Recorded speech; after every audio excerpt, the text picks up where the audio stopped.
Maulana. Saya dari Prodi Pendidikan Islam Anak Usia Dini, Fakultas Ilmu Tarbiyah IAIN Surakarta. Di sini saya akan menjelaskan sedikit mengenai perilaku prososial dan stimulasi perilaku prososial dengan menggunakan metode proyek dan metode demonstrasi untuk anak usia 5-6 tahun.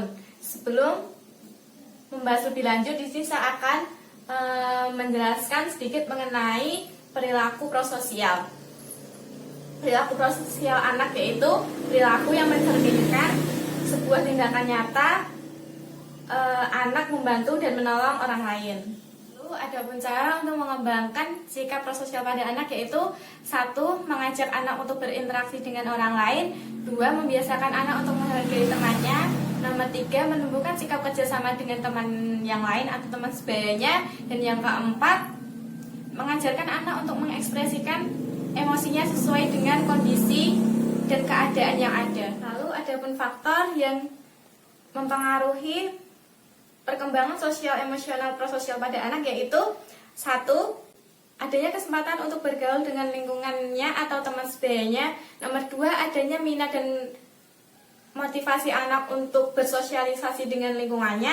Yang ketiga, adanya bimbingan dan pembelajaran dari orang lain. Dan yang keempat, adanya komunikasi yang baik dari anak tersebut. Usia 5-6 tahun di sini memerlukan upaya yang sistematis dan terprogram untuk pengembangan sosial emosional, khususnya prososial. Maka dari itu diperlukan metode belajar seraya bermain untuk dapat memberikan pengalaman pada anak. Salah satu metode yang saya gunakan di sini adalah metode proyek.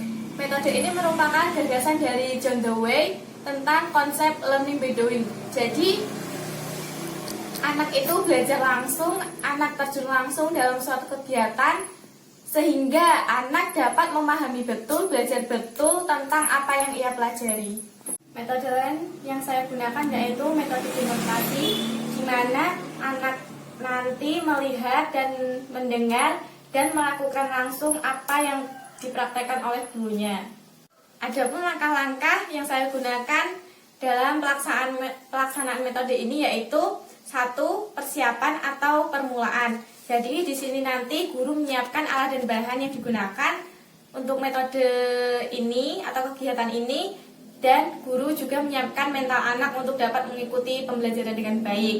Yang kedua, pelaksanaan kegiatan, di mana kegiatan ini dilakukan yang dipimpin oleh guru. Dan yang ketiga, pengambilan kesimpulan, di mana guru nanti menyimpulkan atau mendisplay hasil kerja anak pada kegiatan bersama ini. Untuk stimulasi perkembangan sosial emosional yang pertama di sini saya akan menggunakan metode proyek, di mana metode ini saya atau guru memberikan kesempatan kepada anak atau peserta didik untuk menggunakan bahan alam atau benda yang ada di sekitar lingkungan sekolah anak.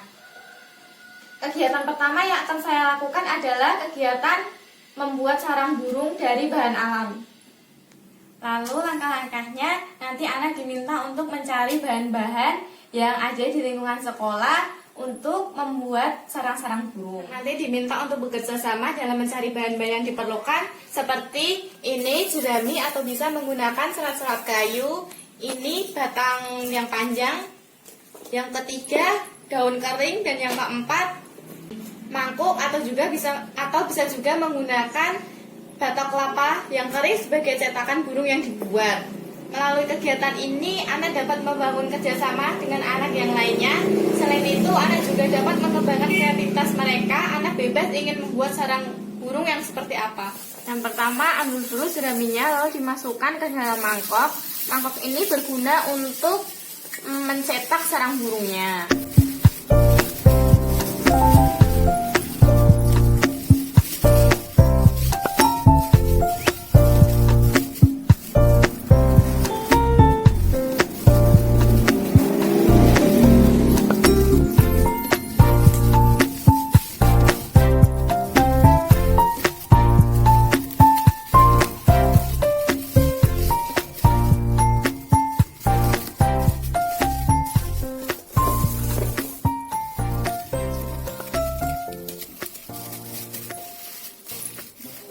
adalah sarang burung yang udah jadi. Kenapa ini dapat menumbuh kembangkan sosial emosional prososial pada anak, karena dalam melakukan kegiatan anak dapat bekerja sama atau berkelompok dengan teman sebayanya. Yang kedua, menunjukkan sikap toleransi. Dan yang ketiga, anak dapat bersikap kooperatif dengan teman yang lain. Yang keempat, anak dapat membangun kerjasama antara anak satu dengan yang lainnya. Dan yang kelima, anak dapat terlibat aktif dalam kegiatan kelompok. Selain itu, anak juga dapat mengucapkan terima kasih apabila dibantu oleh temannya. Selain itu, dengan membuat sarang burung ini, anak juga dapat juga menumbuh kembangkan kreativitas anak. Seperti contoh misalnya ini daun kering ini anak dapat mengimajinasikannya sebagai atap. Seperti Bunda, ini sarang burungnya aku kasih atap ya, burungnya nggak kehujanan. Lalu batang yang berdiri tegak ini dapat diibaratkan sebagai lampu apabila malam nanti burungnya agar tidak kegelapan, seperti itu. Nah, kegiatan yang kedua ini saya masih menggunakan metode proyek dengan bermain puzzle secara berkelompok. Puzzle merupakan permainan edukatif dengan cara menyusun potongan-potongan pada balok kayu ini menjadi bentuk yang utuh. Dengan bermain puzzle ini dapat merangsang berbagai kemampuan anak dengan cara membongkar pasang kepingan puzzle berdasarkan pasangannya.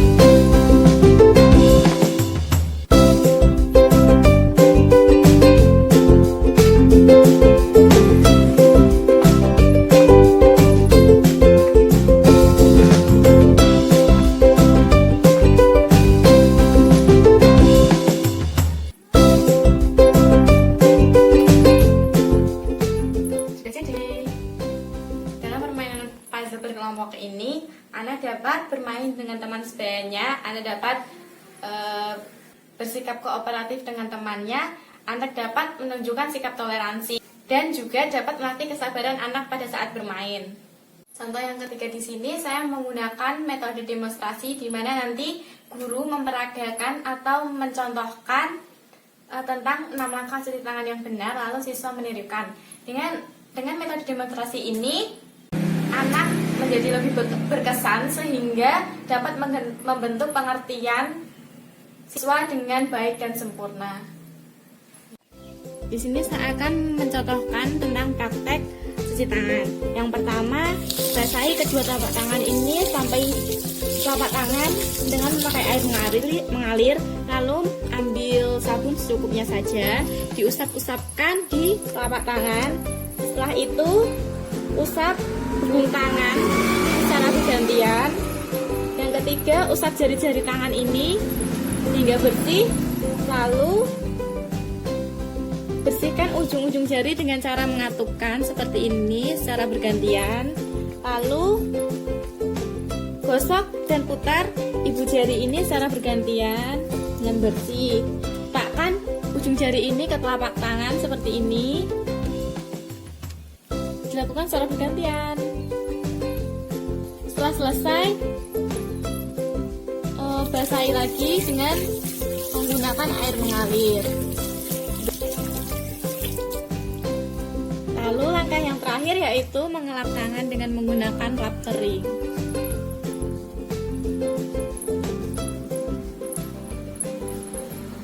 Dengan kegiatan mencuci tangan tadi, peserta didik dapat antri sesuai dengan urutannya. Selain itu, anak juga dapat berbagi sabun misalnya. Lalu setelah itu, kegiatan prososial selanjutnya, anak dapat menunjukkan ekspresi emosinya sesuai dengan kondisi yang ada, seperti senang saat melakukan sesuatu, dan anak dapat antusias melakukan kegiatan tersebut. Itu tadi kegiatan-kegiatan yang dapat menstimulasi prososial pada anak.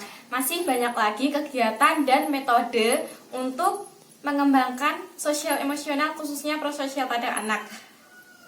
Sekian dari saya. Apabila terdapat banyak kekurangan saya mohon maaf. Wassalamualaikum warahmatullahi wabarakatuh.